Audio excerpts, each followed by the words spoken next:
Good evening, ladies and gentlemen, and thank you for joining the Greater Langley Chamber of Commerce as we bring you our All Candidates Forum for the BC election, October 2020. Our riding this evening is Langley East. We want to thank the candidates for joining us and that they will be introduced shortly. I'd like to take a moment. My name is Colleen Clark. I'm the CEO of the Greater Langley Chamber of Commerce, and it is my pleasure to welcome you and thank you. And I'd like to acknowledge that we are all meeting this evening virtually on the territories of the Coast Salish people. It is my pleasure to introduce this evening our MC and moderator for the evening, Frank Buckholz, who is the Community Director for Langley North for the Greater Langley Chamber of Commerce. And he is also a former editor of our local newspaper. Frank has been involved in local, federal, and provincial politics longer than I have, and that's saying something. So I want to thank Frank very much for taking it over, and I'm going to hand it over to Frank to do the introductions this evening. Thank you very much, Colleen. Nice to be here, and we want to thank each of the candidates for coming and joining us on Zoom. This is, as Colleen said, I've been involved in covering election campaigns for many years, but this is a brand new experience, doing a candidates meeting online via Zoom. And that's the way virtually all the meetings are taking place this year because of COVID-19. But it seems to work. There's already been some good debates. We saw the provincial leaders debate the other night, which I thought was quite well done. And they were in person, but there was no audience, and it was a very different kind of scenario. So with us tonight, we have 5 candidates. The 6th candidate, independent, Tara Greaves, was unable to attend. And we have drawn order of speaking. And I'm going to introduce each candidate and then ask the first one to speak. We have a whole series of questions, and they have come from the Fraser Valley Real Estate Board. They have come from the BC Chamber, and they have come from residents of the community. Before I introduce the candidates, though, I want to introduce Joel Schachter, who is representing the Fraser Valley Real Estate Board, which is co-sponsoring this meeting this evening. Joel has been very active in the community of Langley for many years, former school trustee in Langley. And Joel, I would like to give you the floor now. Well, thank you very much, Frank. Yeah, as Frank said, my name is Joel Schachter, and I'm a realtor and a member of the Fraser Valley Real Estate Board. I'm here today with my fellow realtor, Tori Jacobson. And the Fraser Valley Real Estate Board represents approximately 3,700 realtors in 7 communities south of the Fraser River, including Abbotsford, Mission, Langley City, Langley Township, North, Delta, Surrey, and White Rock. We are members of these communities, and we work closely with people on some of the most significant decisions of their lives. We have been supporting these types of meetings since 2001 because we feel it's important to know who we're voting for in an election and what they stand for. After all, the people we elect to be our representatives will make decisions on our behalf and on our future. We hope the political party forming the next provincial government will support policies that encourage economic vitality, provide more housing opportunities, and respect the environment. We appreciate the Langley Chamber of Commerce for making it possible for us to hear from candidates, and we look forward to the meeting and dialogue to follow. Thanks. Thank you very much, Joel. And thank you to you and the board for being involved in sponsoring these meetings for many years. It is much appreciated, and it's a good public service. So let me introduce each of the candidates, and then we'll go to the first part of the session, which is they're going to give 2-minute opening statements. We've drawn for order, and the person who is first at the beginning is going to be last at the end. So the first candidate who we're going to hear from is Margaret Kunst of the BC Liberals. Then we're going to hear from Cheryl Wiens of the Green Party. Then we will hear from Ryan Morawa of the BC Conservatives. Then Alex Joel, Libertarian, and then Megan Dykman of the BC NDP. So we will start with Margaret, and Margaret, you have 2 minutes to make your opening statement. Well, thank you. I'd like to thank the Chamber for hosting this tonight.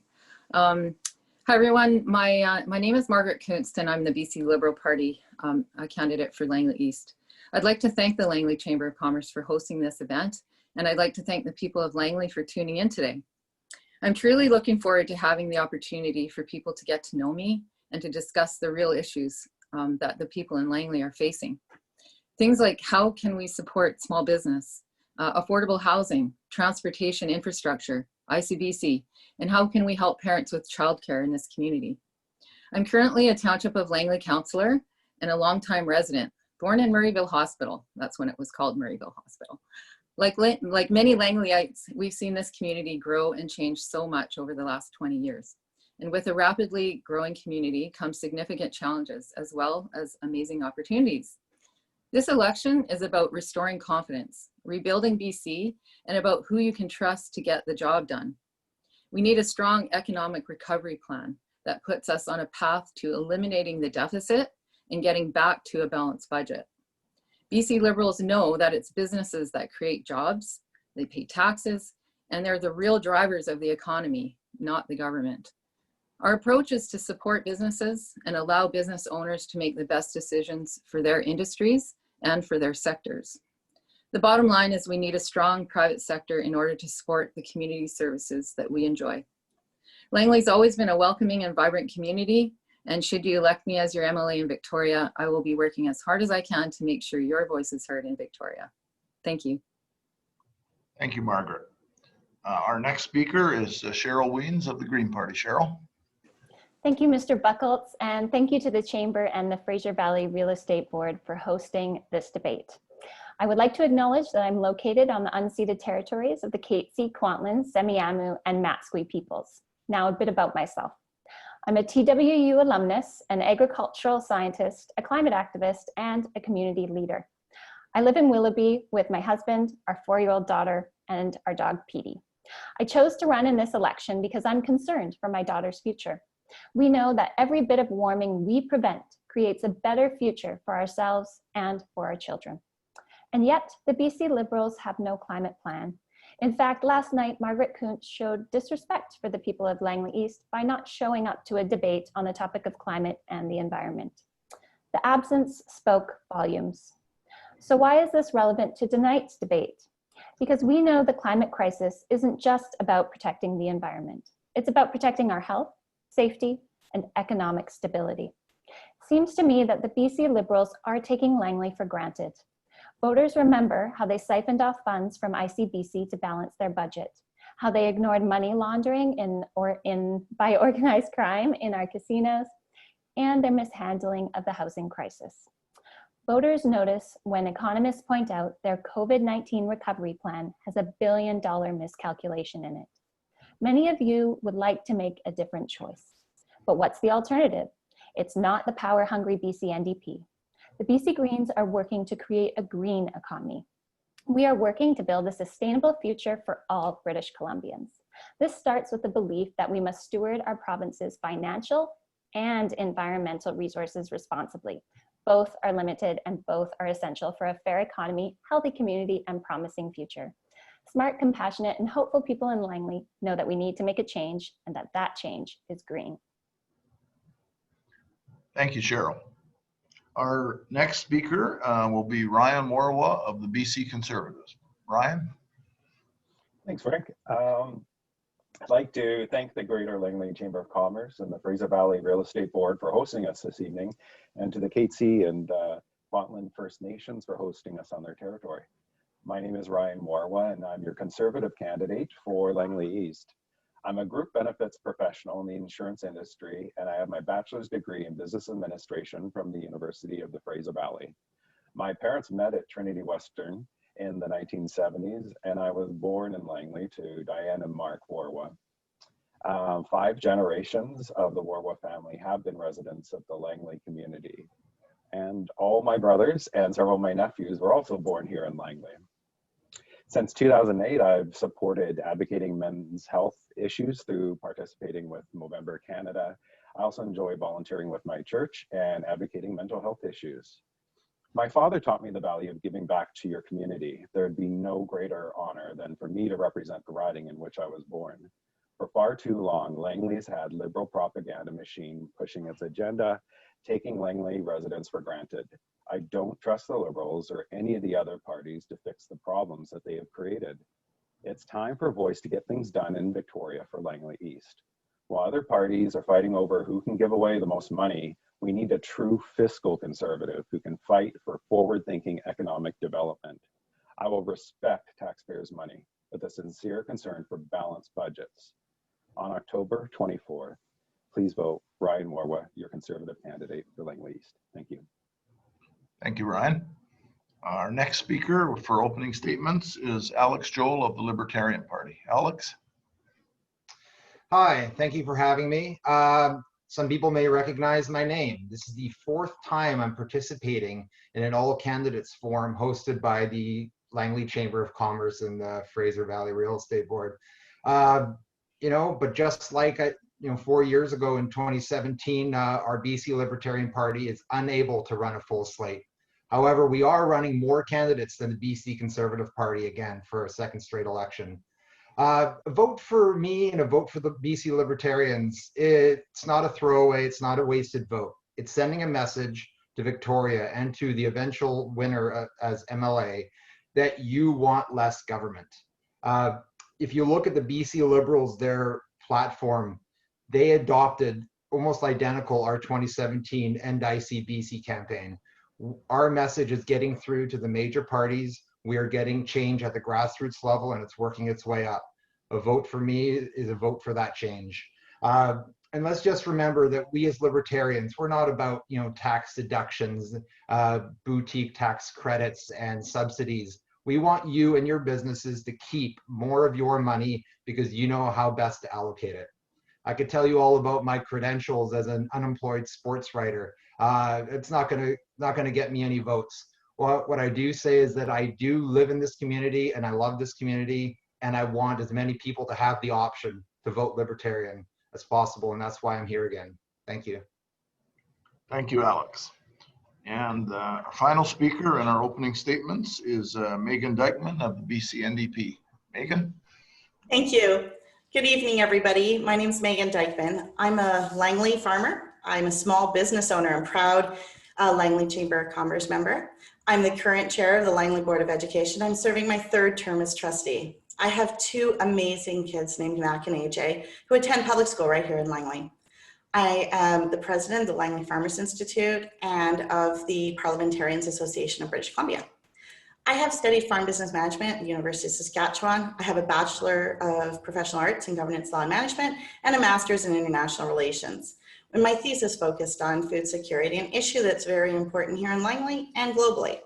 I've served 6 years as a community chair of the Langley Agricultural and Economic Advisory Committee, chair of the Blueberry Cannon Task Force, and as a trustee, I've had the privilege of serving on the Conflict of Interest Committee and the Finance and Audit Committee. I'd like to thank the Chamber of Commerce for putting this event on tonight, as I am proud to be talking this evening about the BC NDP's plan for economic recovery, focused on social health care, child financial needs, and the important role that small, medium-sized businesses play in our economy. So once again, thank you for hosting this event. And I'm here, once again, representing Langley East as the John Horgan BC NDP candidate. We'd like to get more for Langley, and I believe that Langley deserves better. Thank you, Megan. And now we're going to get right into the questions. And for the audience and the candidates, just a reminder that each of the questions is going to be asked to all the candidates, and you have 1 minute to respond. I will give you a slight little bit of extra time if the question is a little more on the complex side, but we're going to try and keep the answers to 1 minute or less if we can, because that will allow us to get as many questions in as possible. And I'm going to ask a candidate to go first, second, third, fourth, fifth. With Zoom, it's a little different than when we're all in the same room. And I'm going to mix it up so that everyone's got a chance to go first, second, and on and on and on. So I'm going to start with you, Megan, because you're on the screen. And this first question actually relates to a decision made by the NDP government in the last term. And it's this: with so many small businesses struggling, will your party's plan include forgiving the employer health tax payment in 2020 and extending the exemption threshold to 1.5 million so that more small businesses will not have to pay this tax? Go ahead, Megan. Thank you. As I mentioned in my opening statement, the BC NDP plan for economic recovery focuses on a lot of areas, including social, health, childcare, and financial needs of people.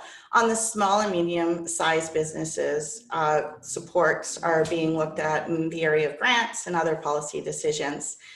I'm not sure if our party would be looking at that, honestly, but that was something that I would advocate for as your BC NDP candidate, but I don't want to sit here tonight and tell you that I know the full answer to that question, because I honestly don't. But what I do know is a BC NDP government wants to prioritize small and medium-sized businesses, because we understand that people are the economy. Thank you, Megan.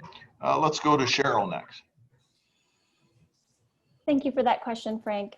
I know that businesses were greatly impacted by the employer health tax, particularly larger businesses. And I have heard Sonia Furstenau, our new leader, discuss the fact that she does want to review this tax. And so I do think that it's something that a Green Party government would revisit and try and move into the general MSP program. Thank you. Alex, do you want to go next? So it is in our party's platform to eliminate the employer health tax. It is regressive in that it disincentivizes hiring. People trying to stay under the threshold will make tough decisions that will impact both their business and potential hirees. There are much better ways to pay for healthcare, things that aren't as forceful.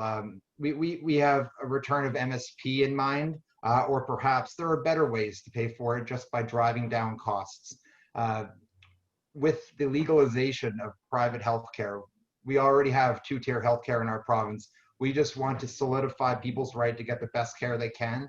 And we feel with that competition that we're going to drive down the costs, and it's good. There will be big savings for British Columbians. Thank you. Thank you, Alex. Let's go to Margaret next. Hi, thank you for the question. The BC health tax has been something that I know I've talked to many people who are in retailers, restaurant owners, people who have had to take on that tax, especially the last couple of years.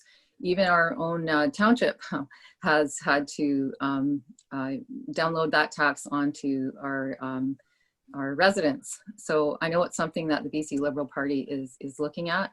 I know that in order for our businesses to be successful, we're looking at of course, eliminating the PST, 7%, that's going to really help small business, as well as the eliminating the small business tax. So there's definitely ways that we're going to be helping businesses get back on their feet. Thank you, Margaret. Ryan. Thanks for this question. I have experience with this in my last job as being a group benefits professional. In previous roles, I've administered MSP premiums in group plans, and the NDP Green government had rolled out this health tax while I was at a previous employer, which was already struggling. It was in the publishing industry, which has definitely had its share of challenges. What we ended up calculating is that this health tax costed an extra $1 million to the company. And for a publishing company, I'm sorry, you don't have a lot of wiggle room with additional funds. And I mean, you can see the result today on where the publishing industry's at. And it's quite sad what ended up happening. So absolutely, I would love to revisit what the exemption amount, with the end goal of removing the health tax, as it's quite punitive on our businesses. I know, for example, again, at my previous employer, they were paying for half the MSP premiums of each enrolled. I think we've lost you, Ryan, because I think you've used your time. So let's carry on with the next question. This also comes from the BC Chamber, and it's a question that is of significance to many of our members with the Greater Langley Chamber. And this is about the property taxes that they pay. Does your party support finding a solution that would cap the difference in mill rates between residential property taxes and non-residential, which is commercial and industrial properties? For the viewers who may not know this, this varies widely from municipality to municipality. And in some municipalities, commercial and industrial pay substantially more on a valuation basis than residential do. So I'm going to start with Cheryl on this. Go ahead, Cheryl. Thank you, Frank. I can't say that I'm aware of what our position is on the mill rates, but what I can tell you about small business taxation is that I absolutely support getting split assessments to be done for commercial properties, which will absolutely lower the amount that small businesses are paying in property taxes when they are bound to triple net lease agreements. So in that respect, we will be helping with the property tax rates for a lot of small businesses. Okay, thank you very much. Ryan, we'll go to you next on this one. And please remember all the candidates 1-minute answers. Thank you. Yeah, the mill rate certainly is an issue, and it is up to each municipality to set those rates. And I do, as a free enterprise supporter, I do believe in a free market economy. And so I believe that each municipality should have the right to set its own rates, whether that be property taxes for commercial or for individual basis. Thank you. Thank you. Megan, would you like to go next? I have to unmute myself. So absolutely, the BC NDP supports a strong economic recovery, working with our small and medium-sized businesses, and support more flexibility with these sorts of matters. So although I don't know the full details of the entire part of that plan, I do know that it's something that we have worked strongly with the BC Chamber of Commerce in their big thinking for small business, which is a 3-part plan. There was a lot of advocacy from the BC Chamber of Commerce in this area, and our government has worked closely with small business to identify their needs. Thank you. Alex, would you go next, please? So no, we don't have any plans to lean on the municipalities for this specific issue, but we definitely will be working with them to simplify a lot of the processes, such as permitting, building permits, and just lead to greater synergies that are going to save businesses money. I'm hesitant as a libertarian to, we prefer a decentralized government. So municipalities with more authority really is more up my alley. But I looked to Japan and what they did with their zoning processes, and they did a top-down approach to simplify it. And they found great savings, not only with the administration costs, but also in actual market pricing, to the point where affordable housing isn't even an issue in Japan anymore. So yes, there are opportunities for the federal and provincial governments to lean on cities and towns. Thank you. Okay, and Margaret.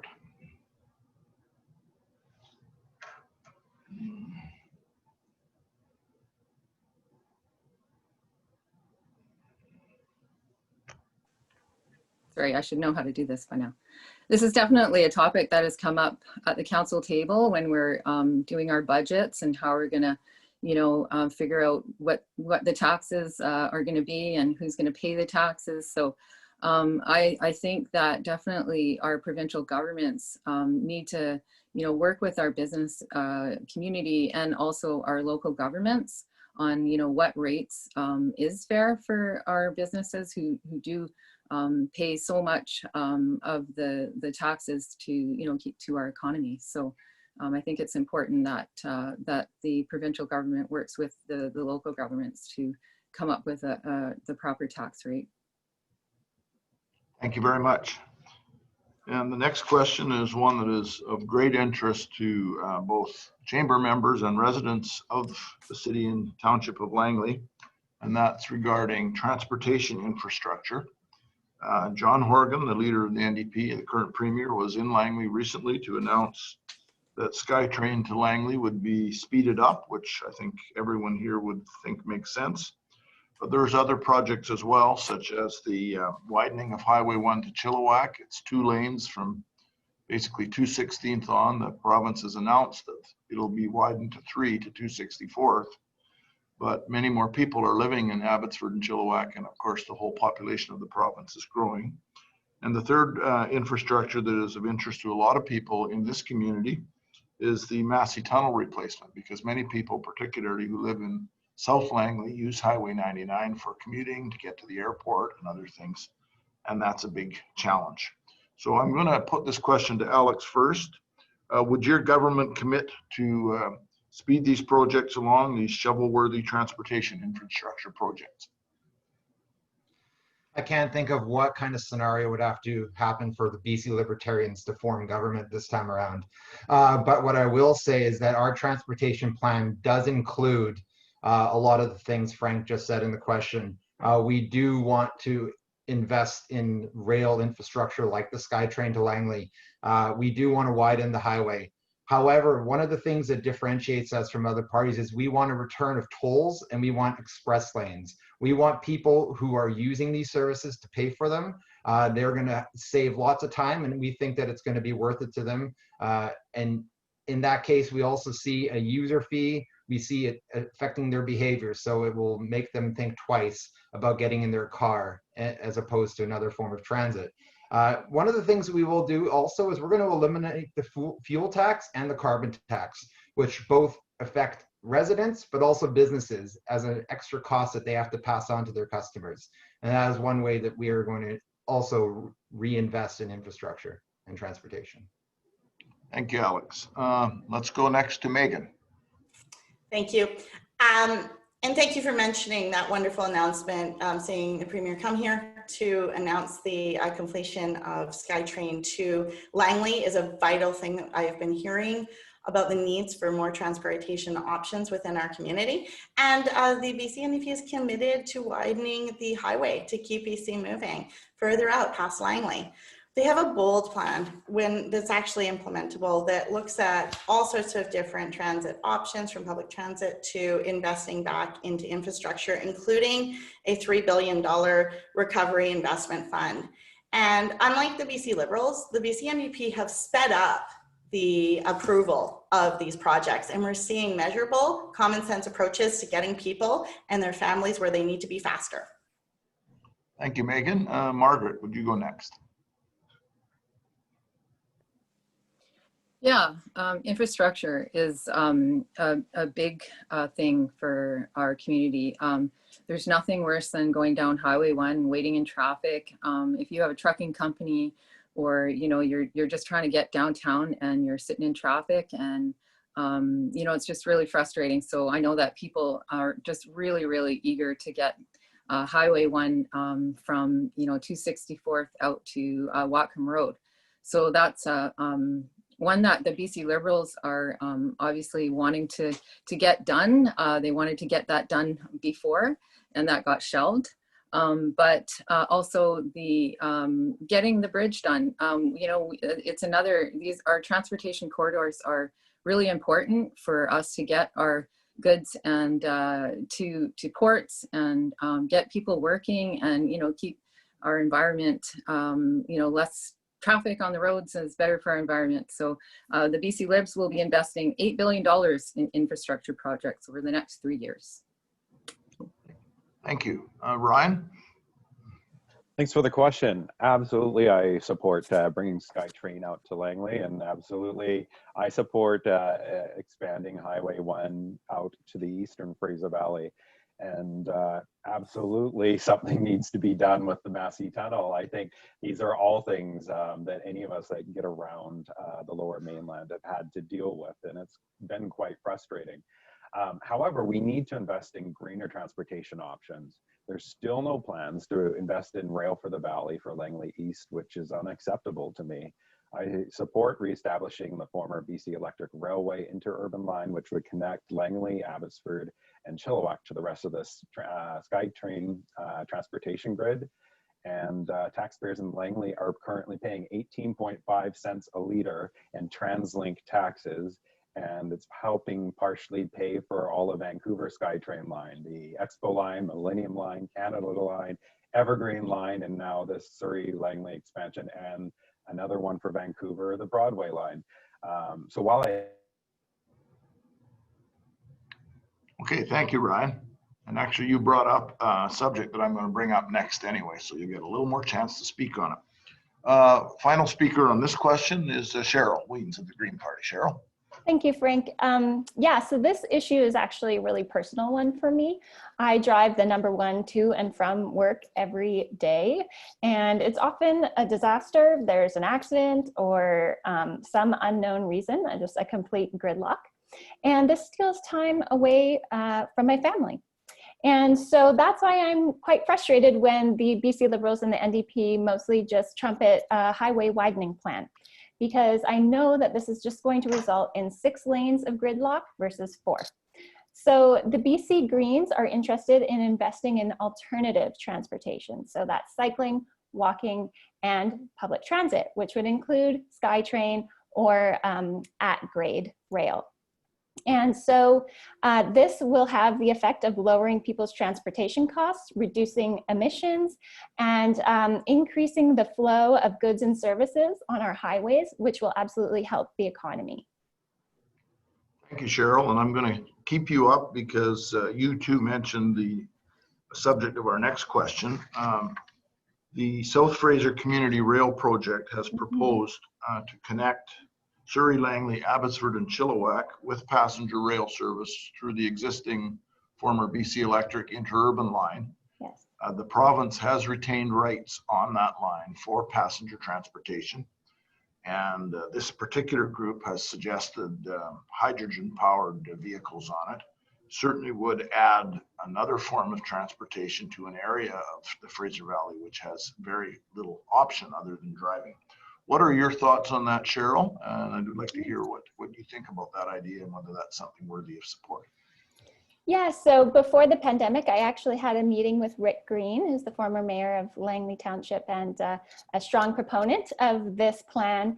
And I absolutely think it's an option that we should keep in mind, particularly as this Fraser Valley transportation study goes ahead with the provincial government. I hope that they will be considering this option. In my mind, since we've changed the rail project to SkyTrain, we're not getting it to Langley anytime soon. We're not getting SkyTrain to Langley anytime soon. And this interurban rail line can be done for way less money. It will service more people, and it can be done way faster. The line already exists. So I just see it as a practical solution to a problem that we have now. We can't wait for decades for the federal government to decide to give us some money. Okay, thank you, Cheryl. And Ryan, you too brought this up in your remarks earlier, so I'd like you to expand on this a little bit more. Thank you. I'm happy to expand further. Yeah, I'm proud of the fact that it was former Conservative Premier of British Columbia, Sir Richard McBride, that originally opened the interurban line in 1910, which connected Langley to New Westminster and then to Vancouver. That line was open until 1950 for passenger rail. And has been mentioned, this is one of the fastest ways to get public transit up and running and to do it in the most economically feasible possible. So for those reasons, 100% I support Rail for the Valley. Thank you. Thank you. Alex, would you like to weigh in on this?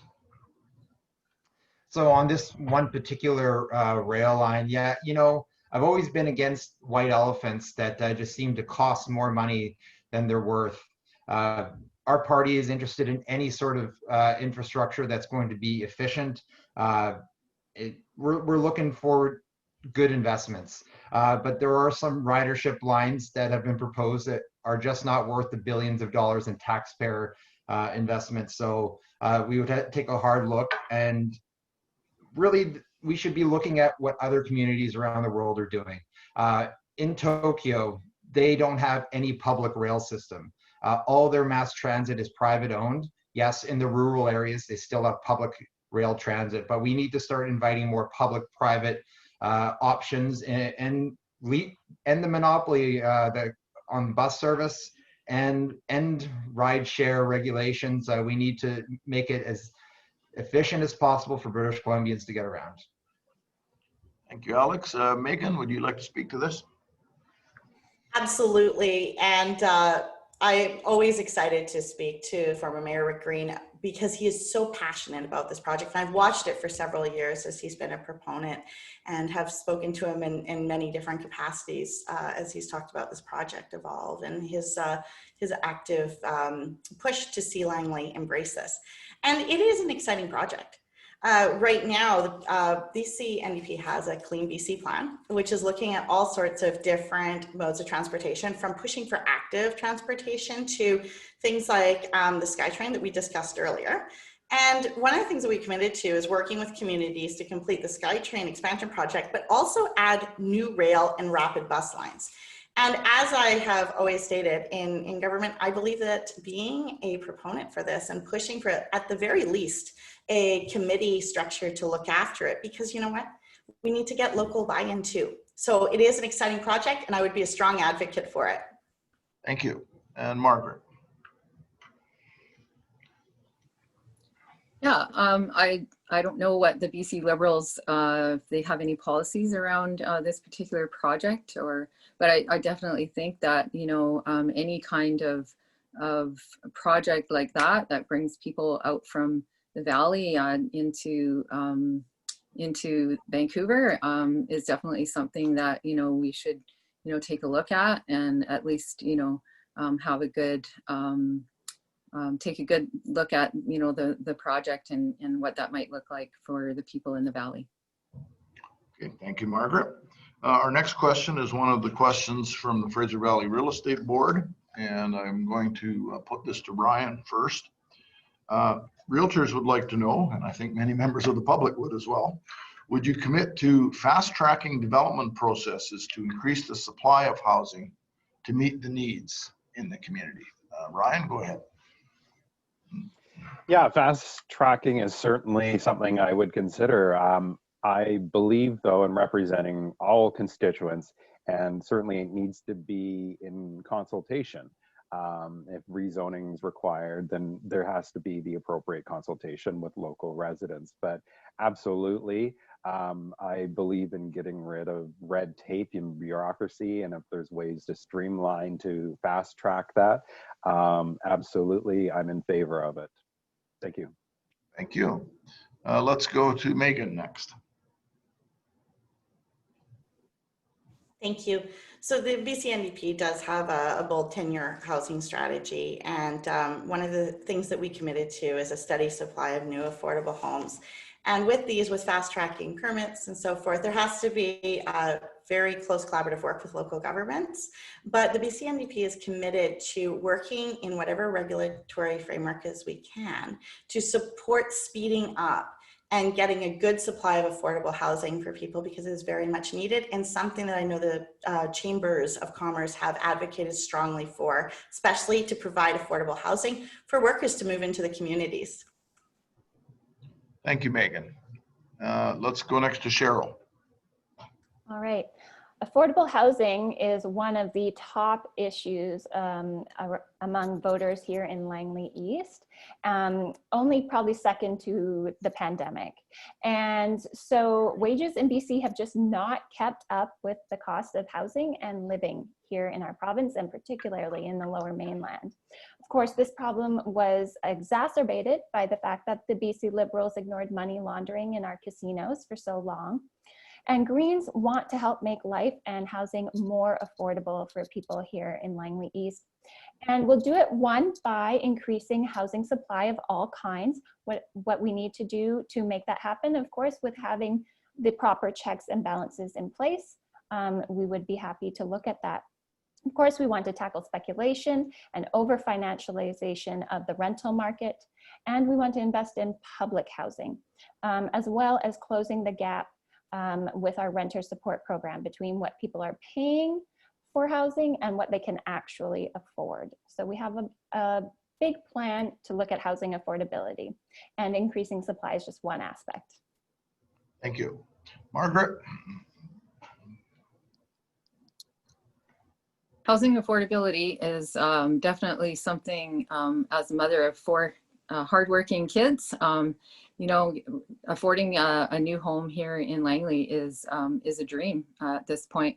They're renting, and even rentals are at, you know, $1,400, $1,500 just for, you know, a 1-bedroom, maybe 2 bedrooms if you're lucky. So yeah, affordability is definitely top of mind.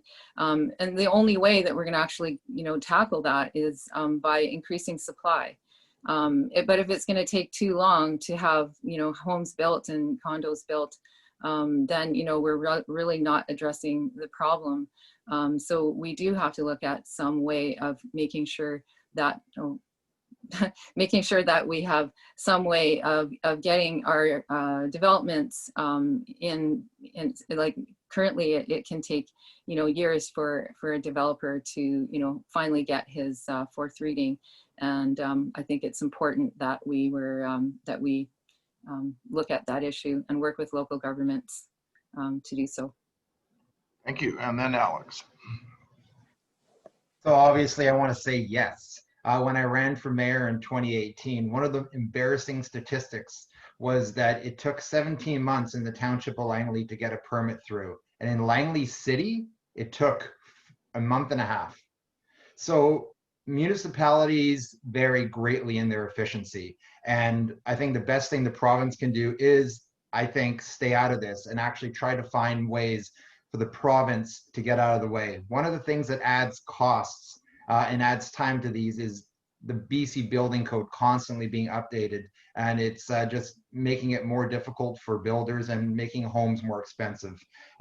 Also, one of the ways that we can see, like we talked about rental buildings, we actually need to decrease the regulations because we need to incentivize the building of rentals. And right now it's more financially feasible for people to evict their tenants than to actually renovate, and as opposed to becoming slumlords. So what we need to do is get government as far out of this as possible and absolutely do our part, and the municipalities need to do theirs. Thank you. Thank you, Alex. The next question is another one which our chamber organization and members have been concerned about. And it also relates to COVID-19, which, as one of you mentioned, is really the top of mind issue for most people. To support young British Columbians recovering economically from the pandemic, would your party, if elected, create a comprehensive youth entrepreneurship strategy? Let's start with Margaret, and then we'll go through with the others. A comprehensive youth entrepreneurship strategy, yes. Okay, I really like that. I think when I think of the trades and the training that you know, our industry, we need to have more people in the trades, and also we need young entrepreneurs, you know, starting out with new businesses. So it's not something that I've heard if our current BC Liberal Party is going to do, but I definitely be taking that to our caucus and taking that into to have a look at, because the more young entrepreneurs that we have, you know, young farmers, young people in business, the better off our economy will be in the future. Thank you. Megan. So the BC NDP has been working closely with BC Chamber of Commerce. They were one of 9 organizations to take part in the Economic Recovery Task Force. And some of the ideas that came out of there were just, well, all of them were just fantastic. And one of the things that the BC NDP is super excited about is the Connecting Small Business Owners to Mentors, Expanding Successful Rev-Up program that brings business owners together with experienced mentors who provide coaching and advice on growing a successful and innovative business and working to help small businesses access new markets, supporting companies who want to bring innovation. So the idea of that committee is something that I think it sounds like a fantastic idea. And I think needs to come back through the table as part of that economic recovery committee. And I would be really excited to be a strong advocate for that. It sounds like a wonderful idea. Our youth need support in these areas. Thank you, Megan. Cheryl. All right, thank you for this question. So the BC Green Party has always actually had a strong focus on innovation. We, in our CASA agreement, we pushed the NDP to have an innovation commission. And one of the suggestions that came out of that commission was that we partner in innovation clusters in areas where BC has a strategic advantage. So that would absolutely be helpful to young people as well as people of all ages. Then we also, instead of funding fossil fuels like the BC Liberals and NDP have been doing, we want to actually use that money, take that $1 billion a year that we are currently throwing at a dying fossil fuel industry and put it into a $1 billion strategic investment fund that will support business innovation that aligns with achieving a zero carbon economy. And in addition, we want to partner in, we want to have an ALR land bank that will help a new generation of farmers get launched in their agricultural career. Thank you, Cheryl. Next, let's go to Alex. So no, not really. We don't really need a strategy because the reality is, again, the province needs to stay out of the way. One of the things we will be doing with education is we're going to empower the school districts to take more control over learning outcomes and really hope that they build on some of the trades programs that currently exist at some of the schools, including at Langley Secondary. When we're talking about investing and giving tax breaks to certain different industries, we don't want to be in the business of picking winners and losers, of strengthening one over another. That's up to the market to decide. But the preamble to the question talked about in the era of COVID, trying to help the youth. The best thing we can do is end regulations that are keeping people underemployed and unemployed, because nobody is unessential. Thank you, Alex. And Ryan. Thanks for the question. Absolutely, I support a comprehensive youth entrepreneur strategy. We have to build up the next generation of entrepreneurs in this province. And so it's absolutely something I'd support. Other issues that BC Conservatives support in BC's economic recovery plan. We support scrapping the carbon tax. I was on the BC Conservative Board of Directors back in the 2000s when we rolled out that policy.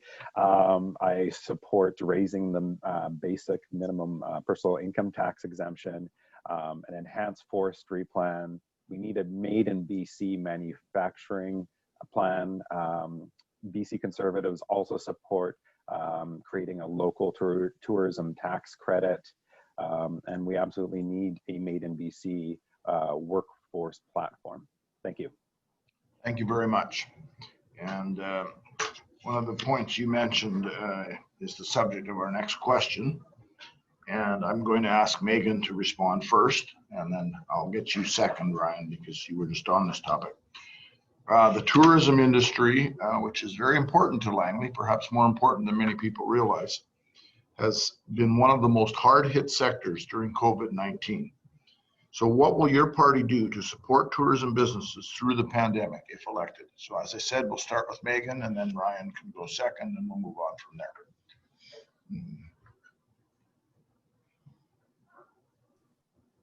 Tourism is absolutely part of John Horkin, BC NDP's economic recovery plan. We need to look entirely at the full picture, the social, health, and financial needs of people, needs of small and medium-sized businesses, our tourism sector, transportation. People are our economy, and tourism has played such an important role. We have worked to provide $300 million. We will be providing $300 million in grants to support 15,000 hard hit small and medium-sized businesses, protecting over 200,000 jobs, providing a tax credit for hiring new employees. And within that picture, our targeted funding to assist our tourism sector, which was so hard hit and so vital for British Columbia. Okay, thank you, Megan. Now, Ryan. Yeah, thanks for letting me speak on this. The Conservative Party of BC, we support creating a local tourism tax credit. I think that if we incentivize British Columbians to spend their money here at home, it will help in this economic recovery. Also, during COVID-19, it's unadvisable to leave jurisdictions crossing the international borders or provincial borders. So the more money that we can encourage British Columbians to spend here at home, and the better, as part of that recovery, and to incentivize that through creating the tourism tax credits. I know myself, I was very blessed this past summer to travel to such gorgeous parts of this province, and I'd love to be able to incentivize every British Columbian to check out how beautiful our own backyard is. Thank you. Thank you. Margaret? Yeah, tourism is near and dear to my heart. I worked in the tourism industry for about 3 years. So I know how quickly the person that I know, literally in 24 hours, his whole business basically was down, and he had worked so hard. Like many other businesses here in Langley, I think of wineries, I think of some of the places where, you know, people come internationally, that, you know, they're trying really hard to be innovative and be creative, and it's just really tough for them. So I know that the BC Liberal Party has committed to eliminating the PST for 1 year, and then again 3% in the second year, as well as eliminating the small business tax. And for struggling businesses who are, you know, it's really hard to pay their loans and their rent, they're offering bridge financing so that, you know, we can get keep these businesses viable, because they need to be here when our international travel. Thank you, Margaret. Alex. Yeah, I already touched on it. We definitely need to take away the regulations that are making the tourism industry struggle. We definitely need to let the businesses adapt to what their customers want. There are many customers who are unable to go out because they're either elderly or they have some sort of ailments that make them high risk to getting sick from the COVID-19 disease.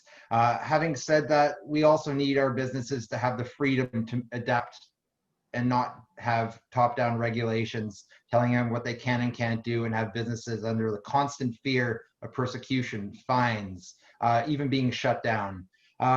We need a return to normal. We definitely need to look at ways that we can let British Columbians live the lives that they want. Thank you. Okay, and then Cheryl. All right. So actually, earlier this week, I met with the owner of the Princess and the Pea B&B here in Langley East. The owner's name is Wally Martin. And we know that keeping businesses like his afloat during this difficult time is absolutely essential if we're going to have a V-shaped recovery on the other end of COVID-19.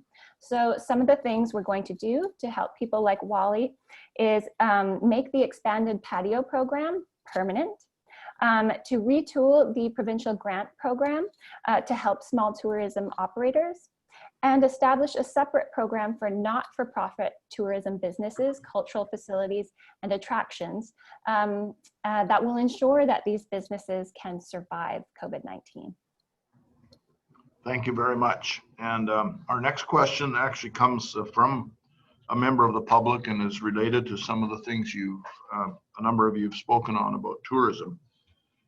Do you fully understand the destructive effects that Bill 15 and Bill 52 have had on us farmers?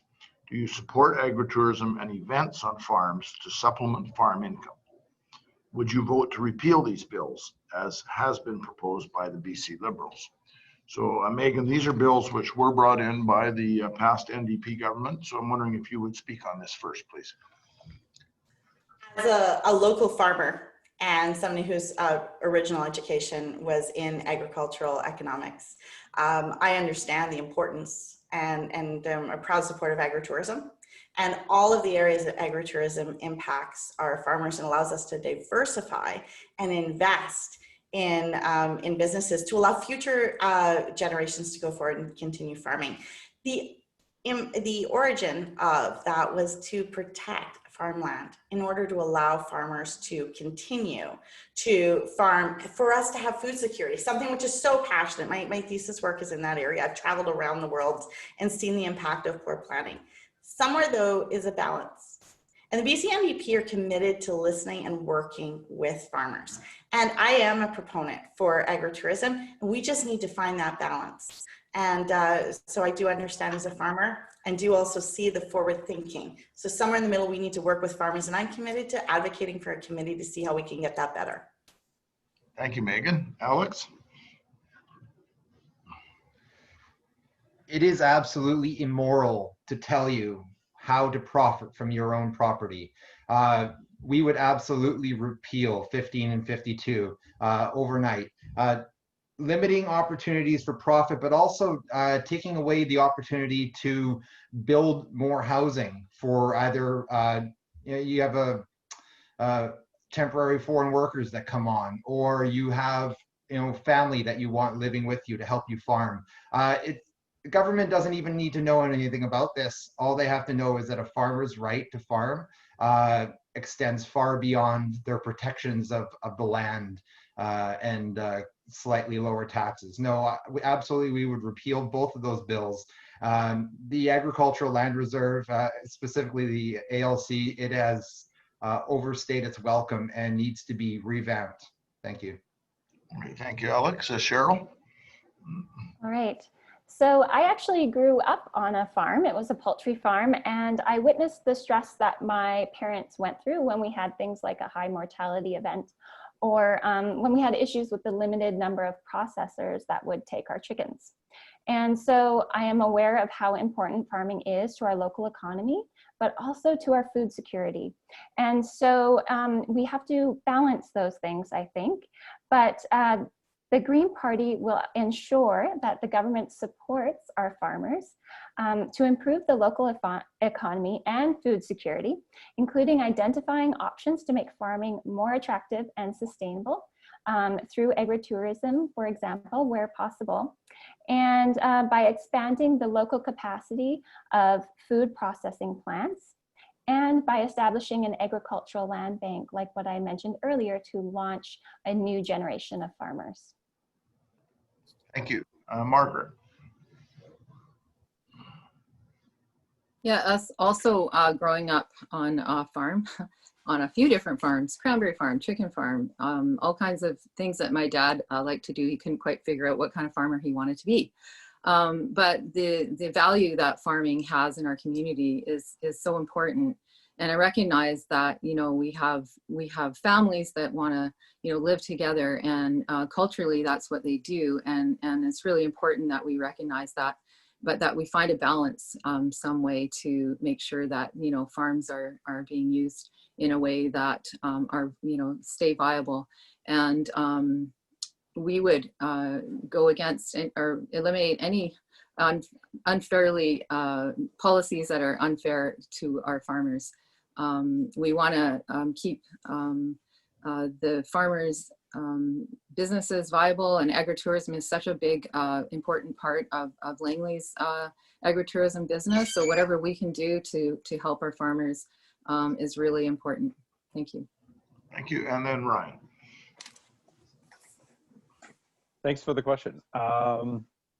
Yeah, the issue of farming, supporting our farmers is very important to me, as my own aunt and uncle here in Langley have a farm.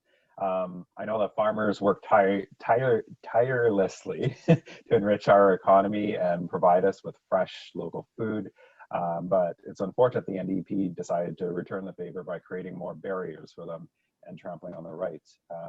I believe Bills 15 and 52 diminish a farmer's ability to make decisions about their own land, transferring the control of agricultural land out of the hands of farmers in the hands of government. It increases financial hardship for farmers and threatens the existence of multi-generational family farms. So yes, I would vote to repeal both bills. Thank you. Thank you very much. Our next question is one that has come from our partners at the Fraser Valley Real Estate Board, and I'm going to put it to Alex first. And the realtors believe the BC government needs to provide mandatory training to Strata Council members so they are well equipped to make decisions for their community. And I think another point to add to this, because it's been very much topical this year, is just in dealing with the Strata Insurance and the crisis that many Strata councils have had in finding insurance. And there again, training would be a helpful thing. Would you be in support of this recommendation? Start with Alex. Generally, we're against mandatory anything, but while I wouldn't support that measure, it seems like a pretty reasonable thing for a strata to require that of their own strata board members. I've been a condo owner in the past, so I've been on the other side of that table, and I know that there are some people who are put a lot of time and do a lot of behind the scenes work in making a condominium building work well. And then there are other stratas that have people on it who aren't so knowledgeable and could definitely benefit from some sort of management program. So no, but yes, I do understand that it is something that would definitely go a long way in helping, in not just specifically. Okay, thank you, Alex. Margaret, would you go next? To find. Yeah, this I would definitely be in support of that. Strata insurance is a huge issue right now for anyone living in a condo, stratified condo, townhouse, duplex. Strata councils they're in a crisis right now. I believe the BC Liberal Party will take real action on the skyrocketing strata insurance premiums, which would include enabling affordable condominium strata insurance by encouraging and facilitating self-insurance models for strata, and eliminating the practice of best term pricing. So yes, I would definitely be in favor of the training that you're speaking of. Okay, thank you, Margaret. Brian. Thanks for the question. I think this is where I may sound like more of a small L libertarian in that I'm taking issue with the word mandatory. Certainly, I agree with the intent of this question. I'm always very hesitant to create more bureaucracy with the government and force out programs. Certainly, I do agree with a training program being created. I think part of the other issue is how is this training being conducted? Is it being done online? How long is it? So to commit to some mandatory training, I would need to get more details on the curriculum of what's being proposed. But in theory, yes, I do would encourage every Strata Council member to get such training if they don't have it yet. But it's I would need more information in order to consider making that mandatory. Thank you. Thank you, Ryan. Megan.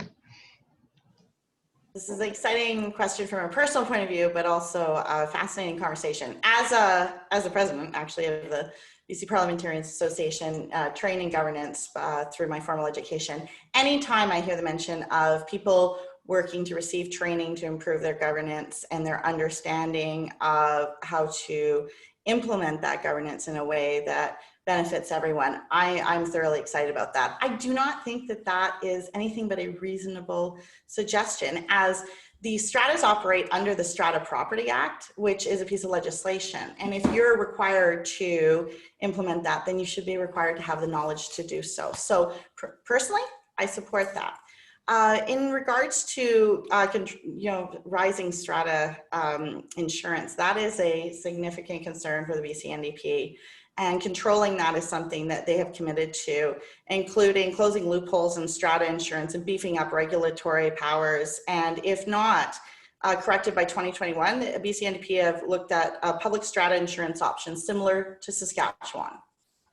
Thank you, Megan. And Cheryl. All right, so I actually sit on Provincial Council for the BC Green Party, which is the governing board of the BC Green Party. And we got training when we started as councillors on Provincial Council. And in theory, I fully support this idea. Of course, you know, we need to have more specifics as we went along the process.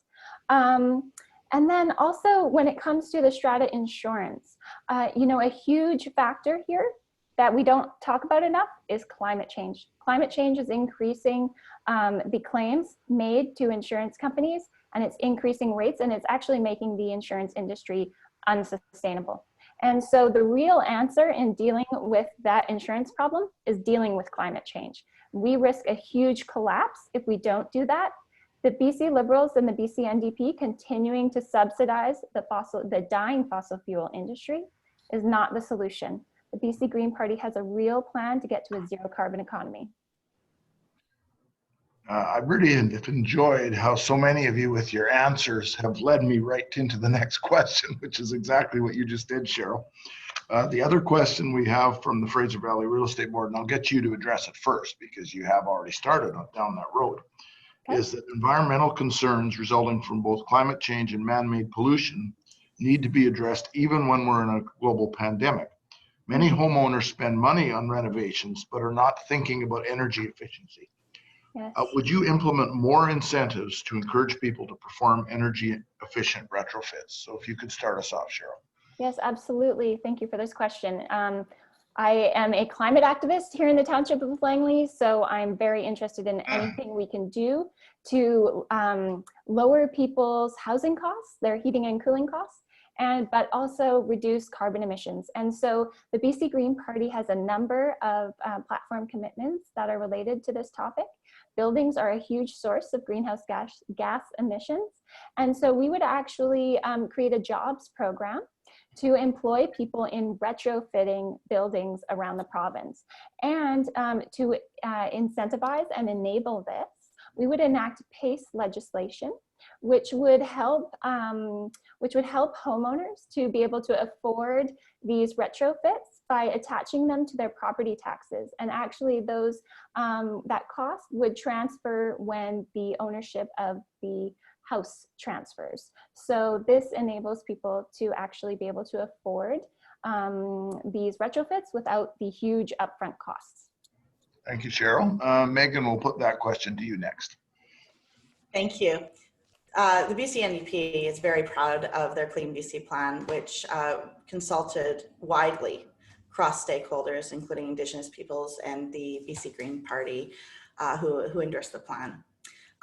Further, going forward, we are continuing to take bold steps to tackle climate change and protecting nature while still working with businesses to help support them through transitions to a clean economy, including making electric vehicles more affordable for people, increasing public vehicle charging availability, making e-bikes more affordable, banning single-use plastics, and increasing the protection of BC's cherished wildlife.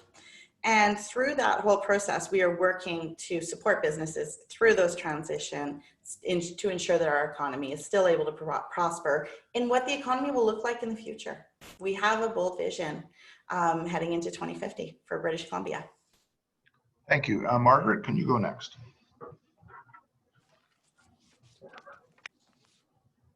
Yes, we believe our environment must be future generations, and we owe it to our kids to keep it that way, that we leave things better than how we found them. Our goal for BC is to lead the way, the world, in respecting our land and water and our air.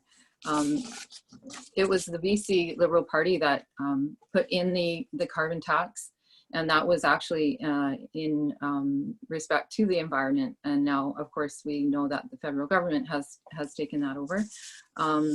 It was a revenue neutral carbon tax that was supposed to help our local people with paying. If they're going to pay it over here, they don't have to pay it over there. Another thing that I wanted to mention is the NDP claims to support clean energy, but they canceled BC Hydro's standing offer program, preventing private investment and innovation in clean energy projects like solar and wind farms. And I learned that people in my community are using this program and are affected and are very unhappy. Thank you, Margaret. And let's go to Ryan next.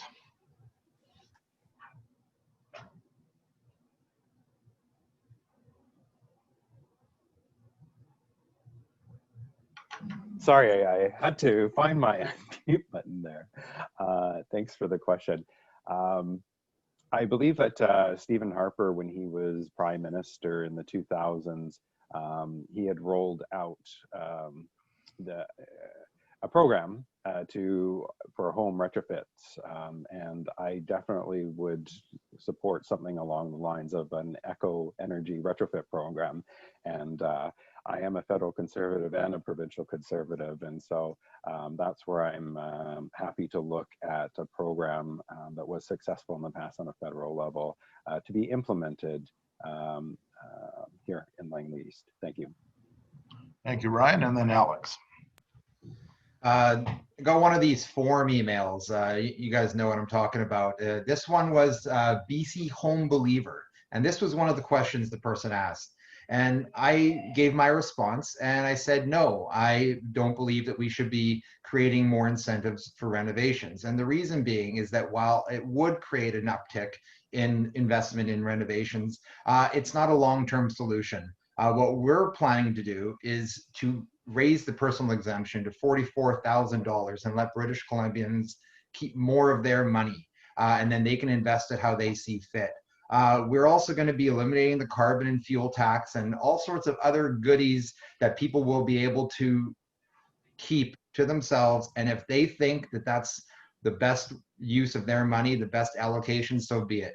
But the building industry, even though it is our number one, it's our bread and butter here in BC, they're going to be just fine on their own as long as government stays out of the way. Thank you, Alex. I want to go to another question that's come to us from a member of the public, and we thank people for sending questions into the chamber. And I'm going to put this question to Ryan and Alex first, because all three of the parties who've had elected MLAs agreed unanimously to adopt the United Nations Declaration of the Rights of Indigenous Peoples into law. And the question is, how will your party, if elected, work to integrate that declaration into law, and how also will it work to follow the implement recommendations from the report on missing and murdered Indigenous women and girls? So Alex, you're on the screen, so let's go to you first, and then Ryan, and then we'll hear from the representatives of the other parties.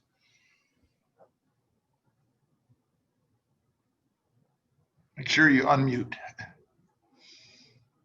So basically, I haven't read the report. I don't know the summary of it. Missing and murdered Indigenous women. Yeah, I know the basis of those. What we do know is that the Indian Act, the Federal Indian Act, is the root of the problem, the way it patronizes our First Nations people. And we would definitely put pressure upwards to the federal government to eliminate it so that we can finally get real reconciliation. We need to start treating them as equals, First Nations as equals, instead of some people beneath us. And whether that's what the DRIP report is suggesting, that's all the power to it. So how will I get it into legislation?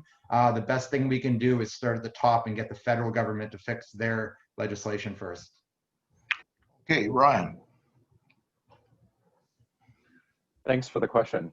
I haven't read the report myself, so I can't commit to moving forward with the recommendations. However, I'm now eager to find out further details on this report.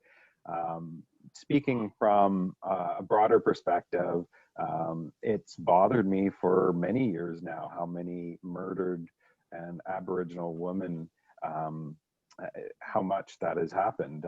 I remember going to, this is probably like 15 years ago now, in Vancouver, that there was a remembrance for all these Aboriginal missing women, which was held by Jamie Lee Hamilton, who is Aboriginal herself and had lost several of her friends over the years.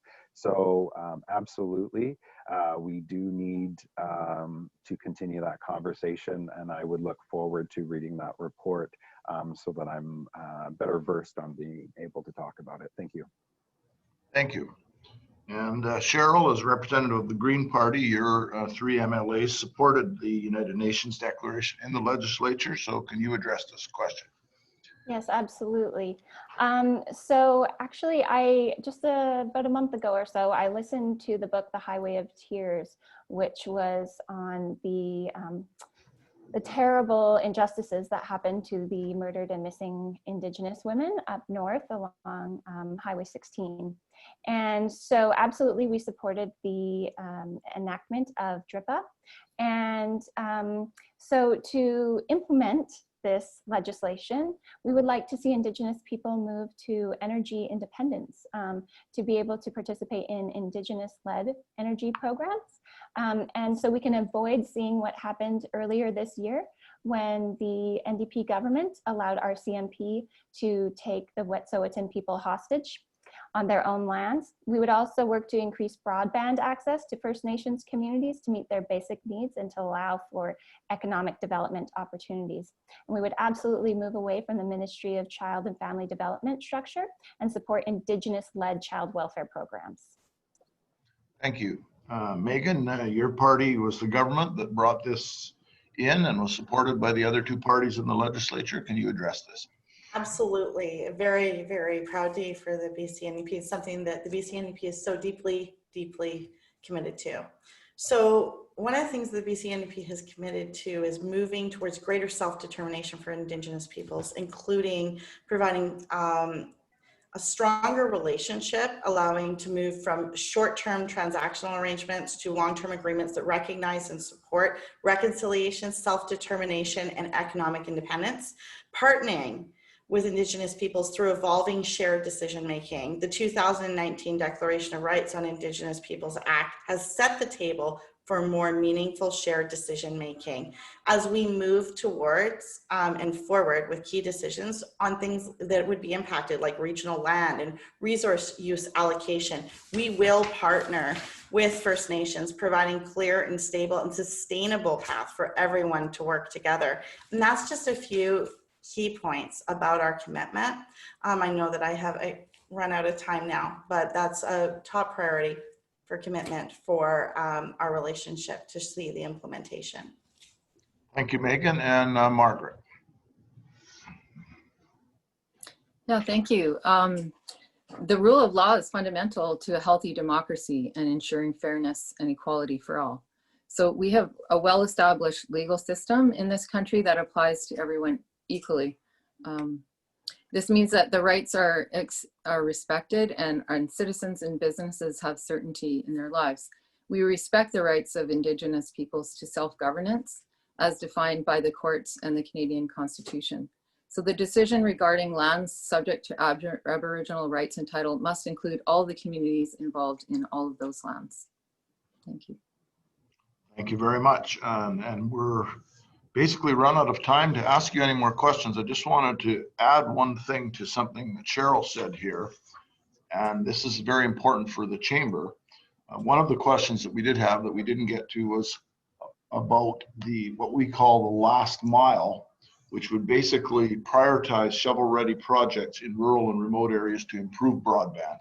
And that is something that the chamber is very supportive because it supports small businesses and it certainly supports businesses of Indigenous people on their reserves and their lands. And it's something that I hope we at the chamber can work with the new government to help this move forward more quickly. So now we're going to go to our 2-minute final statements from our candidates, our 5 candidates who are here this evening with us from Langley East. And the first 2-minute statement, closing statement, will be from Megan Dykman, who is representing the BC NDP. Megan? Thank you. Thank you very much once again for this opportunity tonight to talk about issues important to our community in Langley. The BC NDP plan for economic recovery focuses on the social, health, childcare, and financial needs of people, on the small and medium-sized businesses that provide employment, and on the transportation infrastructure required in our communities. By putting people at the center of our economic recovery efforts, we can build a recovery for everyone. The recovery plan will create jobs, support businesses, and people who need it. Economics 101 tells us when things are tough, when you're in a crisis, you invest. And when things are going well, we save. And it's been an honor for the BC NDP to work so closely with the BC Chamber of Commerce to come up with a plan that works for small businesses. We recognize that the BC NDP will act, I recognize and commit that the BC NDP will act on Langley's need for transportation infrastructure, including Surrey to Langley SkyTrain and the widening of Highway 1 to Abbotsford. Our communities also need schools, and the BC NDP will build those schools. We need to help farmers. We need somebody in Victoria who will fight for what Langley needs to get more for Langley. On October 24th, a vote for me is a vote for a better economy for Langley. Let's get someone on the inside who can push for Langley's need. On October 24th, vote for me. Thank you. Thank you very much, Megan. And we will next hear from Alex Joel, who's representing the Libertarian Party. So tonight I've heard the word balance a lot. We need a balanced approach. And to me, that suggests that the candidates who are saying it don't really understand that it doesn't feel balanced when you're struggling to get by and you're struggling to keep your business's doors open. We do understand that. We will raise the personal exemption to $44,000. I've already talked about our plans to eliminate all sorts of boutique tax credits, which more often than not just helps people try and cheat the system. So what we're trying to do is keep more money in your hands so that you don't have to come back begging for it from your MLAs. We want to allow more options in healthcare, which will add improved service and also hopefully decrease the cost. We're going to improve the auto insurance industry by ending the ICBC monopoly. We're going to remove sin taxes on things like tobacco and alcohol. And we're going to liberate the liquor industry, something that Gordon Campbell promised us way back in 2001. So we're going to come through for that because the people who are disproportionately affected by those sin taxes are the low-income British Columbians. So just remember on October 4th, or just as likely earlier, when you cast your vote, a vote for the BC Libertarian Party, a vote for Alex Joel isn't a wasted vote. Don't worry about vote splitting. It's not a thing. Don't let people get in your head. What you do need to know is that I will absolutely take pride that I was your selection. I remember all my past vote totals. And also what it is it's sending a message to Victoria that you want less government, and hopefully our policies will start to trickle up to the big parties, or even better, we'll be on that debate stage next time. Thank you very much. Thanks, Frank. Thanks, Colleen. Thanks, Joel. Yep. And our next speaker will be Brian Morawa, who is representing the BC Conservative Party. Brian? Thank you for everyone for having attended this evening and for our kind and gracious hosts for tonight's event.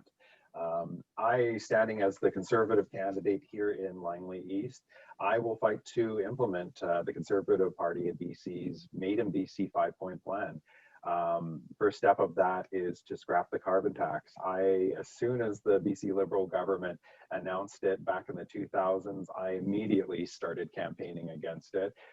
We saw the NDP flip-flop over time on whether or not they liked the carbon tax, and then we saw the Liberals flip-flop on it. We saw them in the last campaign mention that they were going to hold the carbon tax at the same level until 2021.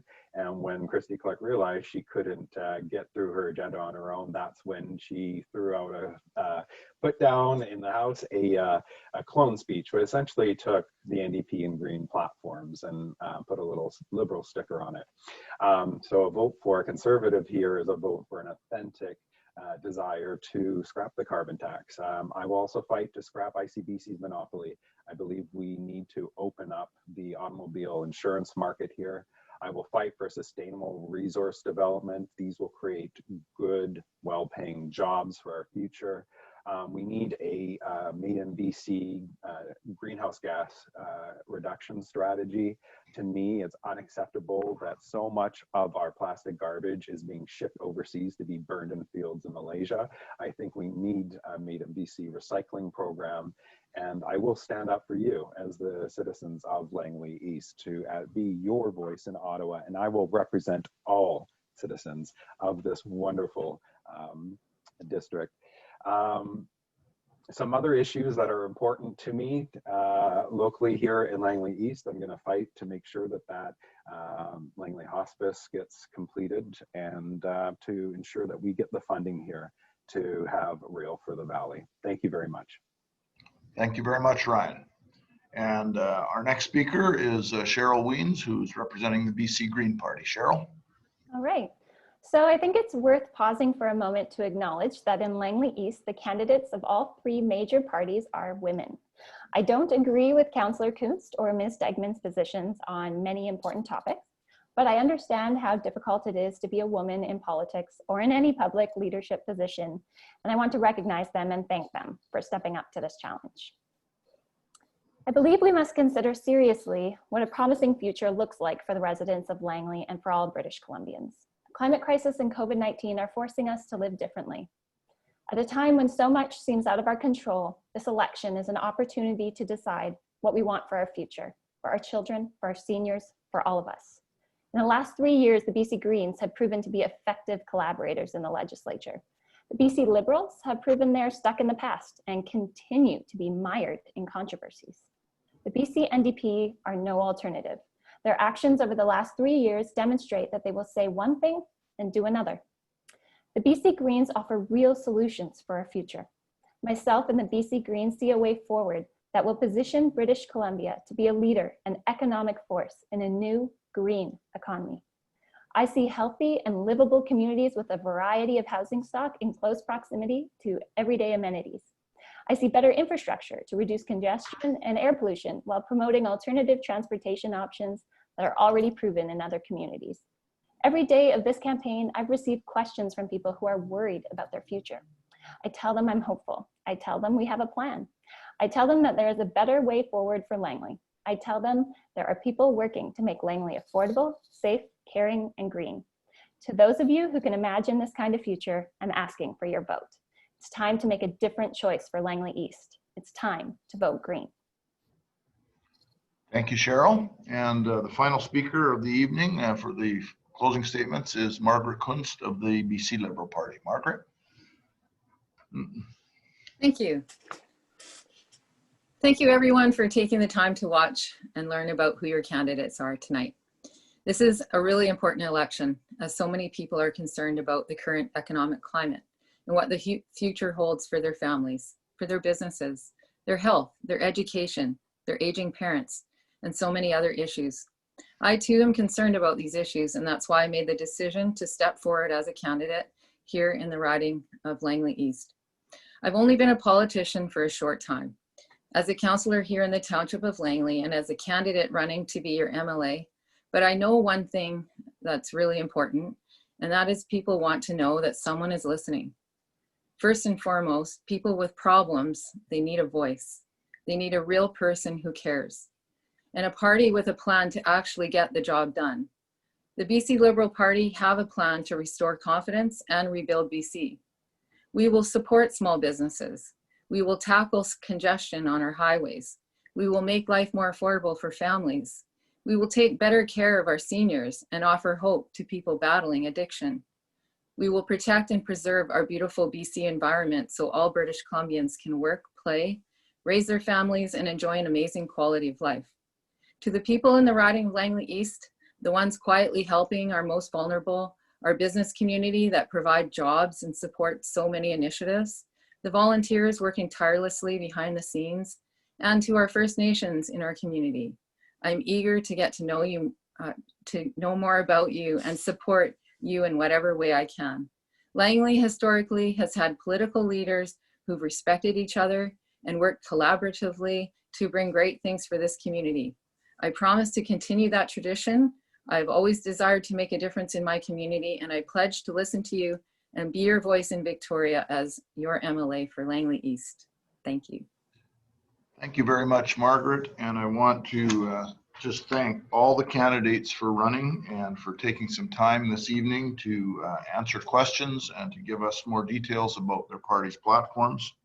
And I want to thank them personally just for devoting the amount of time to being a candidate. It's a very demanding process for a little over a month, and it takes a lot of time away from a lot of other things, and you deserve our respect, and I applaud you for stepping forward, because this is how democracy works. I want to thank all the viewers who are watching this evening, and I would like to remind them that the Langley Chamber, Greater Langley Chamber of Commerce will be doing a similar Zoom meeting with candidates in the Langley riding on Tuesday, October 20th at 5 p.m. on the same Facebook platform. Please, if you know friends or family who are in that riding, encourage them to watch that. And for those residents of Langley who live in the eastern part of the municipality and are not in either Langley or Langley East, our friends at the Abbotsford Chamber of Commerce are doing similar Zoom meetings for Abbotsford South and Abbotsford West, and you can take part in those. And that would be on the Abbotsford Chamber's website. And on behalf of Colleen Clark, our CEO, President Brad Kindle on the board of the Greater Langley Chamber, I want to thank everybody for being part of this. Good night. Good Thank night. you. Thanks. Good night. Thank you very much. Good Thank night. you. Thanks, everybody.